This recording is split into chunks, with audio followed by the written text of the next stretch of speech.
Okay, a quick on-court review of the Polyfibre Track Force replacement grip.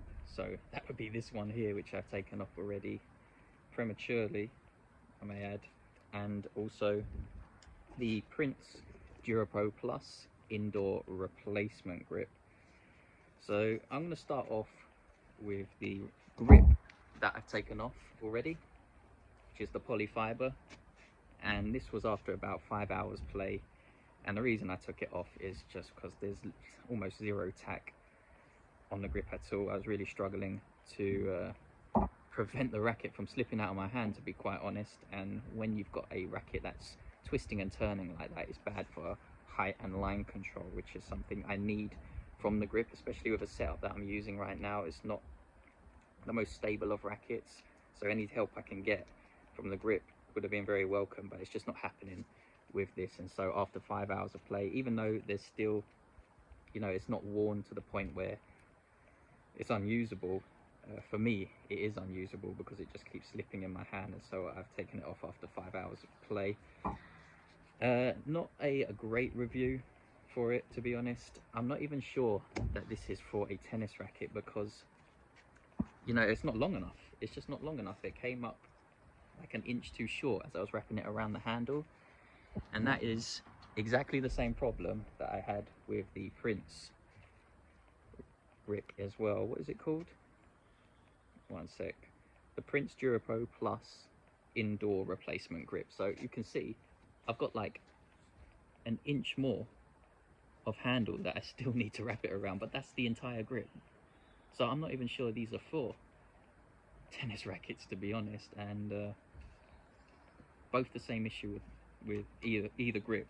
And with this Prince replacement grip, I had exactly the same problem, just not enough tack, slipping in my hand, and you know, it was a little bit drizzly. I've used this for 2 hours, so it's even worse, but it was a little bit drizzly, so that didn't help. But even so, I don't expect it to be that slippery. Just a major problem in my opinion. Some people might like it, you know. I know some players that use cloth as an overgrip, you know, maybe to absorb the sweat, and cloth's not going to give you any grip whatsoever for your ground strokes or whatever. And maybe if you're used to that, you could use either grip, the Polyfibre or the Prince, but in my case it's just not acceptable. I've got no tack on it at all. I prefer a tacky grip. I don't want it to be like glue, but you know, give me something at least. And yeah, so both of them, I'm not too impressed, to be honest. Sorry. There was one other thing I wanted to mention. What was it? Oh yeah, I've used this for a couple hours. Did I say that?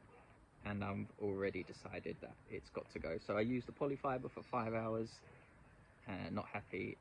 Used this for 2 hours, and I'm fed up, to be honest. I'm not going to use it anymore. So yeah, that's the review of either one of them. I had to use the grip spray for both.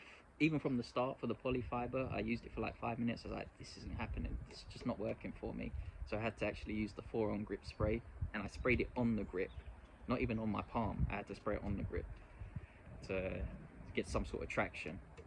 But yeah, I'm doing a joint review because both grips don't deserve a separate video on their own. I'm just going to jumble it into one review, one video, and you know, I'm not even going to rate it out of 10 because it doesn't deserve a rating. But yeah, that's my review. We'll get some more grips in soon, and hopefully we can, well, it can't get much worse, so hopefully it can get a little bit better. But yeah, that's it for now.